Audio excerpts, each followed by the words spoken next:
M Mukesh MLA വീണ്ടും സംരക്ഷിച്ച സർക്കാർ മുകേഷിന്റെ മുൻകൂർ ജാമ്യത്തിനെതിരെ ഉടൻ അപ്പീൽ നൽകില്ല. ഹൈക്കോടതിയെ സമീപിക്കേണ്ട എന്നാണ് അന്വേഷണ സംഘത്തിന് ആഭ്യന്തര വകുപ്പ് നൽകിയ നിർദ്ദേശം. വിവരങ്ങളുമായി KK പ്രശാന്ത് ചേരുകയാണ്. പ്രശാന്ത്, പാർട്ടിയിൽ പുഴുക്കുത്തുകളെ ഓരോന്നായി നീക്കിക്കൊണ്ടിരിക്കുന്ന കാഴ്ച നമ്മൾ കണ്ടു. EP ജയരാജനെതിരെ എടുത്ത നടപടി, അതായത് ഒരു ശുദ്ധി കലശം പാർട്ടിയിൽ നടക്കുമ്പോൾ പോലും ഇത്രയധികം ആരോപണങ്ങൾ ഉയർന്നിട്ടും മുകേഷിനെ സംരക്ഷിക്കുന്നതാണ്, പാർട്ടിയും സർക്കാരും സംരക്ഷിക്കുന്നതാണ് നമുക്ക് കാണാൻ സാധിച്ചത്. ഇത്രത്തോളം പാർട്ടിക്കും സർക്കാരിനും പ്രിയങ്കരനാണോ മുകേഷ്? ശ്രീജ, മുകേഷിന്റെ കാര്യത്തിൽ നേരത്തെ തന്നെ CPM എടുത്ത നിലപാട് മുകേഷ് രാജിവെക്കേണ്ടതില്ല. അതിൽ CPM എടുക്കുന്ന പ്രധാനപ്പെട്ട കാര്യം എന്ന് പറഞ്ഞാൽ ഒന്നതൊരു കീഴ്വഴക്കമായി മാറും. മാത്രമല്ല, മറ്റ് കേസുകൾ പോലെയല്ല ഇത്തരം ആളുകൾ, പ്രത്യേകിച്ച് MLA ഉൾപ്പെടെ ഉള്ള ആളുകൾ ഇത്തരത്തിൽ രാജിവെച്ചാൽ പിന്നീട് ആ കേസ് മാറുകയോ അല്ലെങ്കിൽ അത് തെറ്റാണെന്ന് തെളിയിക്കുകയോ ചെയ്താൽ തിരിച്ചു വരിക അസാധ്യം തന്നെയാണ്. അതുകൊണ്ടാണ് അത്തരമൊരു നിലപാട് CPM സ്വീകരിക്കുന്നത്. പക്ഷേ അതിനപ്പുറത്തേക്ക് മുകേഷിനെ പൂർണ്ണമായും സംരക്ഷിക്കുന്നു എന്നുള്ളതാണ് ഏറ്റവും പ്രധാനപ്പെട്ട കാര്യം.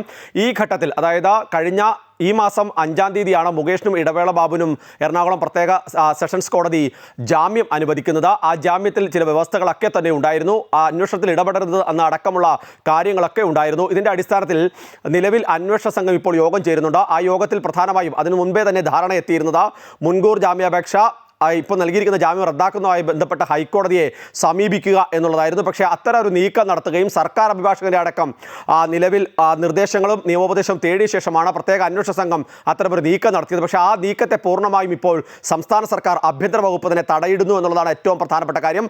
അതായത് ഏതറ്റം വരെയും പോയി മുകേഷിനെ സംരക്ഷിക്കുക എന്ന നിലയിലേക്ക് സംസ്ഥാന സർക്കാരിൻ്റെ സംവിധാനങ്ങൾ, പ്രത്യേകിച്ച് മുഖ്യമന്ത്രിയുടെ ഓഫീസ് അടക്കം തന്നെ എത്തിയിരിക്കുന്നു. ആഭ്യന്തര മുഖ്യമന്ത്രിയുടെ കയ്യിലാണ്. സ്വാഭാവികമായും മുഖ്യമന്ത്രി അറിയാതെ ഇത്തരമൊരു നീക്കം ഉണ്ടാകില്ല എന്ന ഉറപ്പാണ്.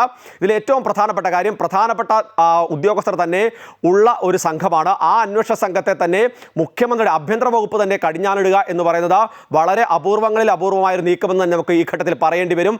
ഒരു MLAക്ക് വേണ്ടി CPMന്റെ സംഘടനാ സംവിധാനത്തിൻ്റെ ഭാഗമായി നിൽക്കുന്ന CPMന്റെ സംഘടനാ നേതാവായ ഒരു MLA ആണെങ്കിൽ കുഴപ്പമില്ലാത്തൊരവസ്ഥയുണ്ടാവും. പക്ഷേ ഇത്തരം ഒരു സാഹചര്യമല്ല. മുകേഷ് ഒരു നടൻ ആണ്. ഒപ്പം തന്നെ CPMന്റെ പൂർണ്ണസമയ പ്രവർത്തകനോ അങ്ങനെ ഒരു നേതാവോ പോലും അല്ലാത്ത ഒരാൾക്ക് വേണ്ടിയാണ് CPM ഇത്രയധികം വിട്ടുവീഴ്ച ചെയ്യുകയും അനുകൂലമായ നിലപാടിലേക്ക് എത്തുകയും ചെയ്യുന്നത് എന്നുള്ളതാണ് പ്രധാനപ്പെട്ട കാര്യം. ഏതായാലും ഈ ഘട്ടത്തിൽ ഈ തുടർ അപ്പീലുമായി പോകേണ്ടതില്ല എന്നുള്ളതാണ് അന്വേഷണ സംഘത്തിന് നൽകിയിരിക്കുന്ന നിർദ്ദേശം. എന്തെങ്കിലും തുടർ നടപടി എടുക്കണമെങ്കിൽ അക്കാര്യങ്ങൾ ആഭ്യന്തര വകുപ്പ് അറിഞ്ഞ ശേഷം മാത്രമായിരിക്കുമെന്നാണ് നമുക്ക് മനസ്സിലാക്കാൻ കഴിയുന്നത്. മുകേഷിന്റെ കാര്യത്തിൽ ഇത്തരമൊരു നീക്കം നടത്തുമ്പോൾ സ്വാഭാവികമായും ഇടവേള ബാബുവിനെതിരായ മുൻകൂർ ജാമ്യാപേക്ഷ റദ്ദാക്കുന്നതിനാവശ്യമായ നടപടികളിലും സമാനമായ സ്ഥിതി തന്നെ ഉണ്ടാകും. കാരണം ഒരാൾക്ക് മാത്രമായ ഒരു അപേക്ഷയുമായി അന്വേഷണ സംഘത്തിന് നിലവിൽ കോടതിയിലേക്ക് പോകാൻ കഴിയില്ല. അപ്പോൾ മറ്റേ കേസിലെ കാര്യത്തിൽ ചോദ്യം ഉയരും. ഇപ്പോഴത്തെ സാഹചര്യത്തിൽ സിദ്ദിഖിനെതിരായ മുൻകൂർ ജാമ്യാപേക്ഷയിൽ 13-ാം തീയതി വാദം കേൾക്കാൻ വിധി പറയാനിരിക്കുകയാണ്. ആ ഒരു ഘട്ടത്തിലാണ് മുകേഷിനെ സംരക്ഷിച്ചുകൊണ്ടുള്ള ഒരു നിലപാടിലേക്ക് സംസ്ഥാന സർക്കാർ എത്തുന്നത് എന്നുള്ളത് പ്രധാനപ്പെട്ട കാര്യം തന്നെയാണ്. ഏതായാലും